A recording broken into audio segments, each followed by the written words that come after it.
right. Okay. What I want to do this morning is take you through how to generate and understanding the QPR. The QPR is the daily metrics. So in particular, Crystal and Brandy, if you ever said to yourself, or when your kids are doing their homework or have done their homework, you said you've never had to use math before, you're going to learn how to use math.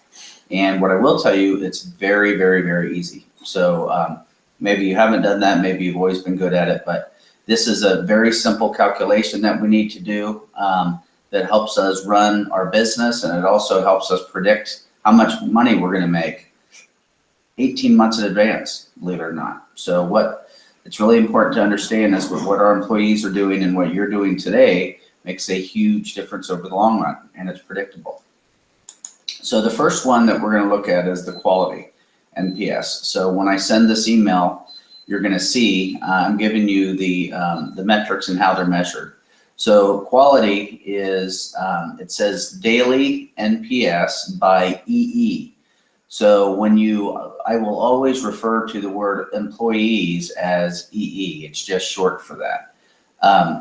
And so when people generate their daily NPS, it's going to be, for an individuals, for our employees, it's going to be over the 90-day period. The team is going to be a running 30 days, okay? Because the teams,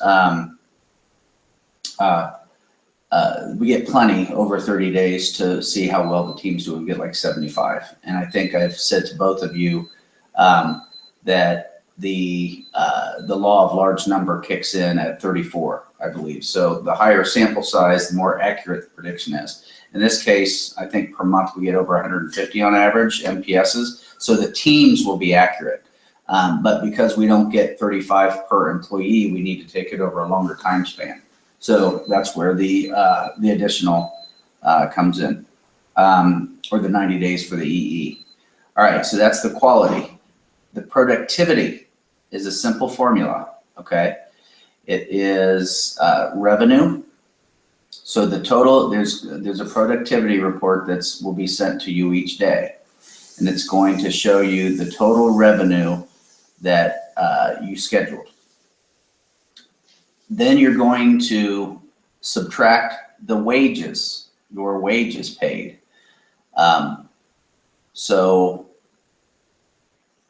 Karen will be sending out every day the hours completed, and we'll also make sure everybody knows what their hourly rate is.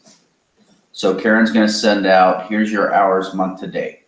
And unfortunately, we don't have a report that automatically generates that, so she's going to have to send it. And then you divide that, and I put the formula in the email that I sent out, and I'll send a follow-up one as well. And then you divide it by revenue. So it's your gross sales minus your wages, your costs, your total, how much we paid you, not net, gross. Net means after deducting all kinds of stuff.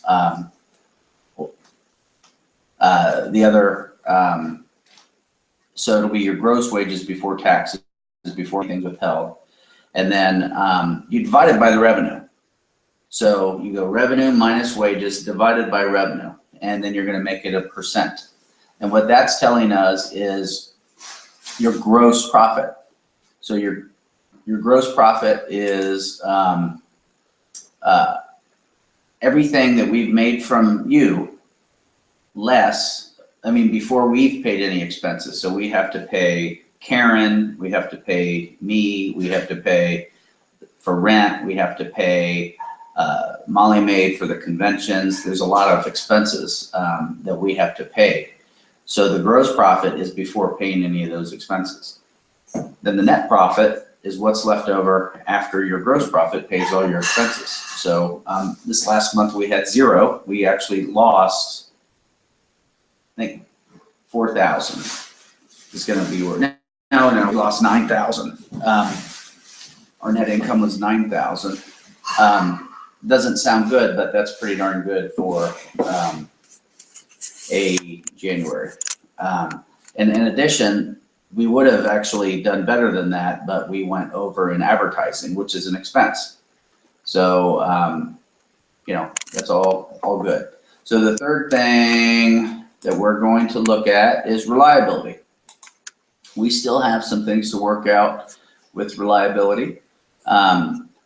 As I envision it, and we're open to your feedback, what I'm looking at is Karen does a schedule every week, and she has, and what she does, she puts together what we need from a scheduling standpoint. So she's predicting what the call volume and the sales are going to be, and so she fills in people into those slots.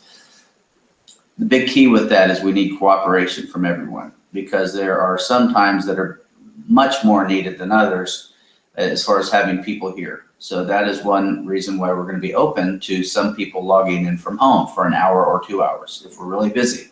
I would expect both of you to be able to do that. Obviously, Crystal, you already do it. Brandy, I don't know if that's practical in your case at all. You need a very quiet place that you could do it, but that would be a benefit for some of our more reliable people. So the reliability is she's going to schedule the ideal situation, best of her knowledge that she can put together, and then it's the actual. So if someone logs in late, you know, so let's say I'm scheduled for 9 to 3, and I log in 9:05. I'm not going to get 100%. I'm going to get. We need to determine how much of a doc we need to do. I don't know if we would do 15-minute increments, half-hour increments, or hour increments. I want to hear from you guys. But the reliability is a big part, because depending on when they log in, if they're coming in right at 11 and they show up at 11:30 and we've been swamped for an hour, that can really hurt us. So you guys we all have to think about that together.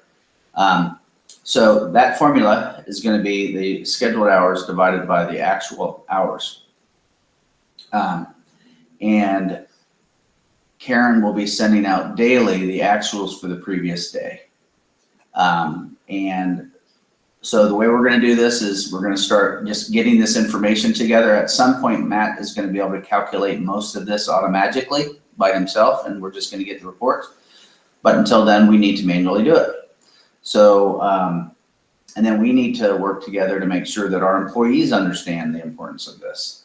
So I'm going to try to keep these little, like small little segments, so we don't take too much of your time.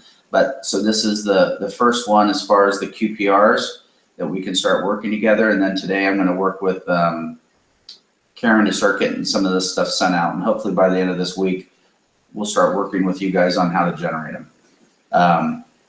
Let me know if you have questions. I will be in today sometime between noon and 1. I've got 2 sick kids at home, so I'm waiting for my wife to get back early.